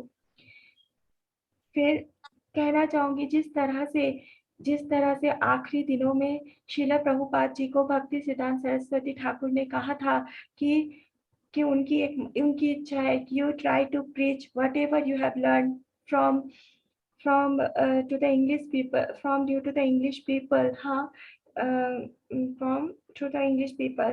So इस तरह से प्रभुपाद जी ने उन्हीं को अपना जीवन का एम्बिशन बनाया, और उसी तरह से चारों तरफ विदेश में जाकर उन्होंने किस तरह से प्रचार किया, उसी तरीके से शीला प्रभुपाद जी ने कहा शीला श्रीपाद जी को कि scientifically prove that God is a person, और उन्हीं को अपना एम्बिशन बना लिया शीला श्रीपाद जी ने। उसी तरीके से मेरे श्री गुरु ने, हाँ, मेरे श्री गुरु ने अपने श्री गुरु के जीवन के सपने को, महाप्रभु के सपने को ही तो अपने जीवन का लक्ष्य बना लिया। मैं नहीं शिष्य बनने लायक, अपने श्री गुरु की नहीं है कोई योग्यता, पर फिर भी इन परंपरा से अपने श्री गुरु की कृपा की प्रार्थना होगी कि कभी वो एहसास हो कि मैं भी अपने श्री गुरु के लिए कभी कुछ दिन मात्र भी कर पाऊं, कि उनकी मिशन में कभी कुछ अपना भी सहयोग दे पाऊं। मानो इसे पूरा करने की ताकत और सामर्थ मुझ में आए कि हाँ, हर एहसास है होता है मानो कि नहीं है मेरे श्री गुरु और राधे श्याम 2। जब होता है एक का एहसास तो दूसरे का एहसास मानो साथ ही आ जाता है। हाँ, मानो साथ ही मैं हूँ बड़ी अयोग्य, फिर भी फिर भी अपनाया मेरे श्री गुरु ने शिष्या के रूप में मुझे। पर सही मायनों में कब आएगा वो दिन जब मैं सही में बन पाऊंगी मेरी श्री गुरु की शिष्या। आपका कोटि कोटि धन्यवाद श्री गुरु। प्रणाम। हरे कृष्ण।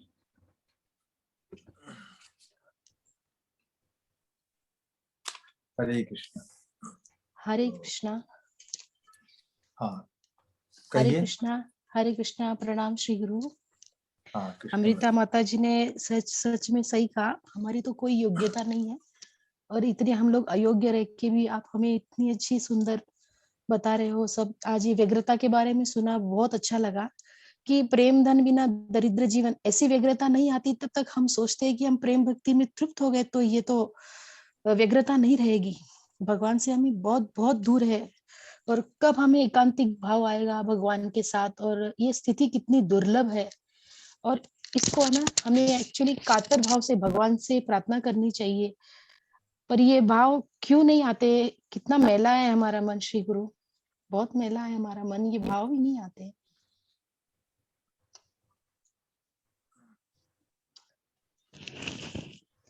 पूर्व संस्कारों का जो आवेश और हमारा जब हमारी जो शुद्ध भक्तों के प्रति एकांतिक पारमार्थिक बुद्धि, ये बहुत आवश्यक है। हमारी जो शुद्ध भक्तों के भक्त रूप जो आचार्य हैं उनकी प्रणाली परंपरा में, क्योंकि हमने हमारे संस्कार के अंतर्गत अपब्रिंगिंग में बहुत से ज्ञानियों का श्रवण किया, अद्वैतवादियों का, अनेक नाम लेने की आवश्यकता नहीं। उनके प्रति हमारी जो पारमार्थिक श्रद्धा रह जाने से हमारे शुद्ध आवेश को वो तीव्रता नहीं मिल पाती। भक्ति विनोद ठाकुर ने इस बात का जिक्र किया। हम भी हमारे बचपन काल से बहुत से जो कथाकार होते हैं उनकी कथा भी सुनते, डोंगरे जी महाराज और राम सुखदास जी महाराज और बहुत से ऐसे जो वास्तव में वैष्णव परंपरा में दीक्षित ही नहीं है। चार जो मुख्य वैष्णव धाराएं हैं उनमें उनसे नहीं ऐसा लगने, मायावाद अद्वैतवाद शंकराचार्य की उसी में ही दीक्षित है। उनके प्रति कितना भाव व्यक्त बचपन में और जैसे अपब्रिंगिंग, पारमार्थिक मति तो हमारी पारमार्थिक श्रद्धा तो हमारे शुद्ध परंपरा है चैतन्य महाप्रभु के जो अनुगत्य को प्राप्त उनमें ही होनी होनी, जिसमें हम पाठ्यक्रम में हम बहुत सी पुस्तकों का ज्ञान लेते हैं, शिक्षक बहुत होते हैं, टीचर्स बहुत होते हैं, लेकिन जो पारमार्थिक गुरु जो भगवान से अभिन्न है वो तो शुद्ध भक्त ही होंगे ना। तो शुद्ध भक्तों की जो परंपरा है उसमें हमारी एकांतिक पारमार्थिक, तभी हम समझ पाएंगे इसमें क्या दोष है।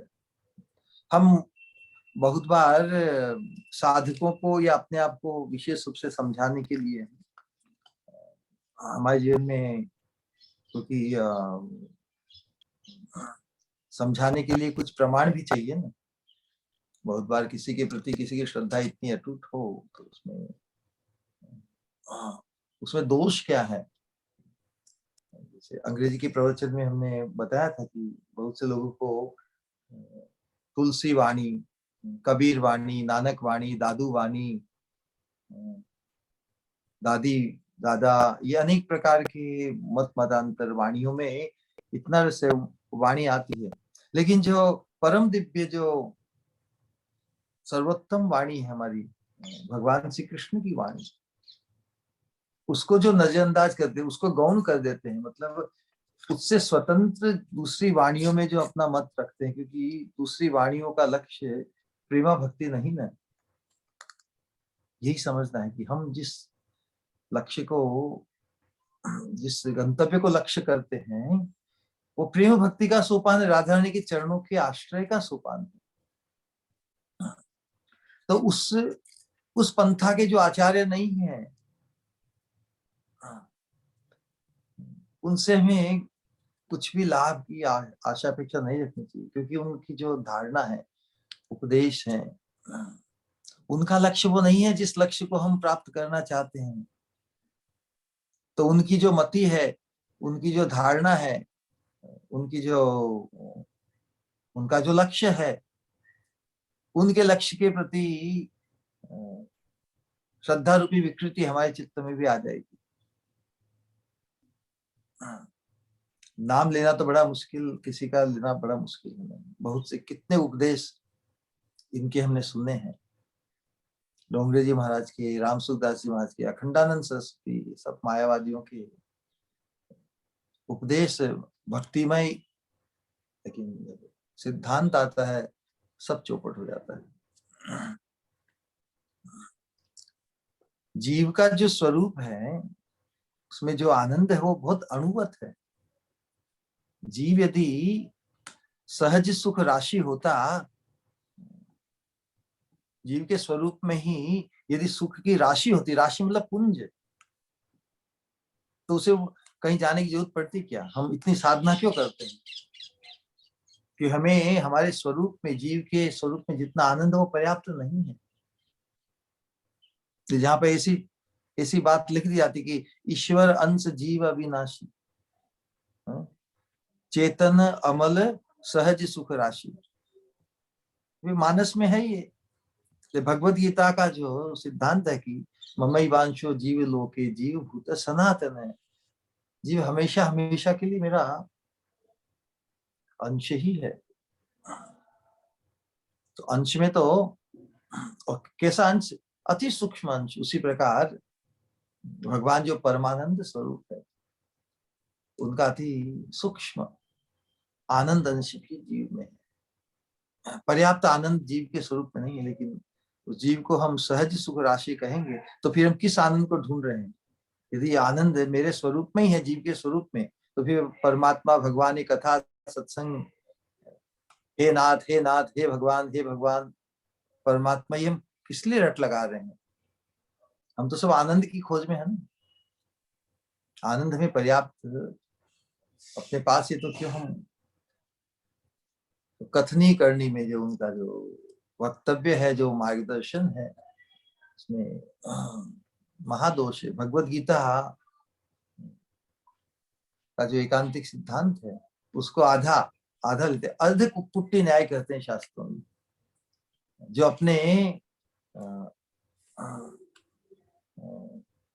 अपने मत को पुष्ट करे उतना स्वीकार करो, बाकी जो अपने मत के से संपुट नहीं लगा है, उसको छोड़ दो। ममई वांशो जीव लोके, इतना बोल दिया बस, मेरा अंश है। तो जीव भूत सनातन हो, हमेशा सनातन अंश है। ऐसा नहीं कि प्रकृति के अंश, प्रकृति का अंश क्या है? ये शरीर हमारा। तो प्रकृति के अंश शरीर के साथ संबंध जोड़ने से हम अंश कहलाते हैं ना। तो प्रकृति के अंश इस शरीर के साथ संबंध न जोड़ो, तो आप ही स्वयं अंशी हैं। इस प्रकार के वक्तव्य उनके उपदेशों में है। ये महाभयंकर दोष आ जाएगा ना। साधक खुद को ही इस जड़ प्रकृति, त्रिगुणात्मक प्रकृति से मुक्त होकर खुद को ही अंशी मानेगा। हमारे घर परिवारों में ऐसे लोग हैं। आत्मा ही परमात्मा है, जीव ही ब्रह्म है, तो क्यों भटक रहा है?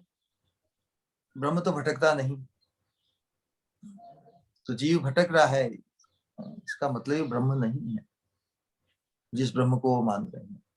जीव आत्मा रूप से ब्रह्म है, लेकिन परब्रह्म के आश्रय के बिना वो अधूरा है। ऐसा नहीं कि माया के संबंध को छोड़ के वो खुद ही अंशी बन जाएगा, इस प्रकार के वक्तव्य। फिर बोलते एक ही आत्मा है, कुत्ते में भी वही आत्मा है जो तुम में है। अरे कुत्ते में वही आत्मा है तो कुत्ते के फिर जो मन बुद्धि चित्त है वो अलग क्यों और हमारे मन बुद्धि चित्त अलग क्यों है? अलग अलग आत्मा, आत्मा के होने से ही हम अलग अलग अनुभव करते हैं ना। आत्मा छोड़ के चले जाए मेरे शरीर को तो कुत्ते बिल्ली के शरीर में तो आत्मा रही जाती है ना, तो हमारी आत्मा कहाँ जाती है फिर? विचार कीजिए। हमने एक व्यक्ति से प्रश्न पूछा कि जब शरीर, जो कहते हैं शरीर छूट गया या आत्मा छूट गई, जब भी कहते हैं, तो शरीर को छोड़ के कौन जाता है? आत्मा जाती है या परमात्मा? वो कहते हैं आत्मा सो परमात्मा, आत्मा और परमात्मा एक है। किसी भी साधक को इस चीज का थोड़ा मनन करना चाहिए। शरीर जिसे मृत्यु कहते हैं, शरीर जब प्राणहीन हो जाता है तो शरीर को कौन छोड़ जाता है? आत्मा या परमात्मा? तो जो व्यापक है वो तो कहीं छोड़ के जाता ही नहीं, परमात्मा तो व्यापक है। तो परमात्मा के अतिरिक्त कोई है ना जो छोड़ के जाता है, जिससे ये शरीर मृत कहलाता है, मुर्दा कहलाता है। तो इतना कॉमन सेंस भी, जब कॉमन सेंस से जब च्युत हो जाते हैं जीव इस मायावाद के चक्र में, तब फिर उनकी वो शुद्ध भक्ति का प्रकाश उनके समझ में नहीं आ पाता। ऐसे लोगों के चक्र में आकर तो पारमार्थिक, हम तो निरादर किसी का नहीं करते ना। महाप्रभु कहते हैं कि जीवे सम्मान दीवे जानी कृष्ण अधिष्ठान, सब में परमात्मा रूप में भगवान अधिष्ठित है। सम्मान सभी का करेंगे, लेकिन हमारी पारमार्थिक श्रद्धा, पारमार्थिक मार्गदर्शन है, हम उन शुद्ध भक्तों आचार्यों का ही लेंगे जिनका लक्ष्य, जो उस लक्ष्य गंतव्य को प्राप्त करके उनके अनुगत्य को हमें प्राप्त करना है। तो उनकी इच्छा और उनका जो मार्गदर्शन है उसको हम शिरोधार्य करते हुए इस चीज का हम ख्याल करेंगे कि हमारे जीवन में जो अनेक प्रकार की जो वाणियां आ गई है, जो शुद्ध भक्ति सिद्धांत से संपन्न नहीं है। भले 99.99% सिद्धांत भक्तिमय और शास्त्र संगत हो, उसमें 0.001% बातें भी यदि मायावाद से संलग्न है, तो पूरे 100 किलो दूध में यदि एक बूंद भी जहर की आ जाए तो क्या उसको दूध कहेंगे या जहर कहेंगे? लेकिन वो आपात दृष्टि से दूध ही दिखेगा, तो उसका जो सेवन करेगा, उसमें जो श्रद्धा करेगा, उसके लिए उसका जो परिणाम है वो प्रेम भाव की प्राप्ति से वंचित कर देगा ना। इतना सीरियस बन के हमें आगे बढ़ना है। भले हमारा व्यवहार उठ बैठ का और बहुतों के साथ हो, लेकिन हमारी जो आंतरिक भावना है वो शुद्ध भक्तों की जो परंपरा है उसके प्रति धावित होनी चाहिए। और ये तो जो मार्ग है ना प्रेम भक्ति, ये it becomes more and more specific, बहुत स्पेसिफिक हो जाती। किसके अनुगत्य को, जो अनुगत्य का जो मार्ग है वो बहुत वर्टिकल है। वर्टिकल है, वर्टिकल मतलब सीधी लाइन में है। अनुगत्य अनुगत्य अनुगत्य, उसमें हमें बिखर नहीं जाना है कि चलो सबकी सुनो करो मन की, सुनो सबकी करो मन की। इसीलिए भी भाव की पुष्टि नहीं होने से भाव की तीव्रता प्रकट नहीं हो। राइट? हाँ श्री गुरु, बहुत बहुत धन्यवाद। और किसी को कुछ कहना है तो प्लीज कह सकते हैं। Last call.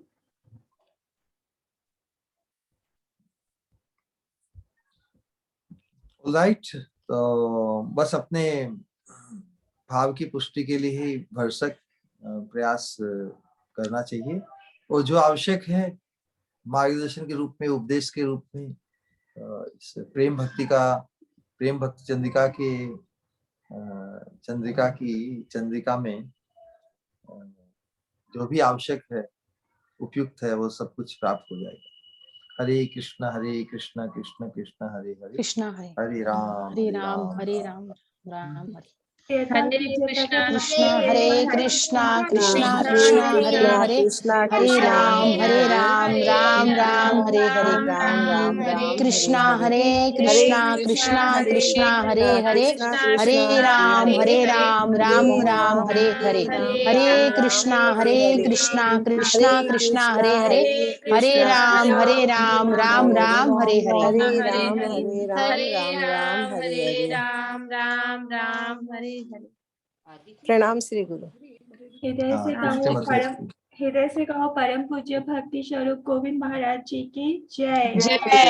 हमारे निताय गौर भक्तवृंद की जय, निताय गौर जय। प्रेमानंद जय। की जय। हरि हरि बोल। प्रणाम श्री गुरु। प्रणाम। कृष्ण मते कृष्ण। प्रणाम श्री गुरु। हरे कृष्णा कृष्ण मते।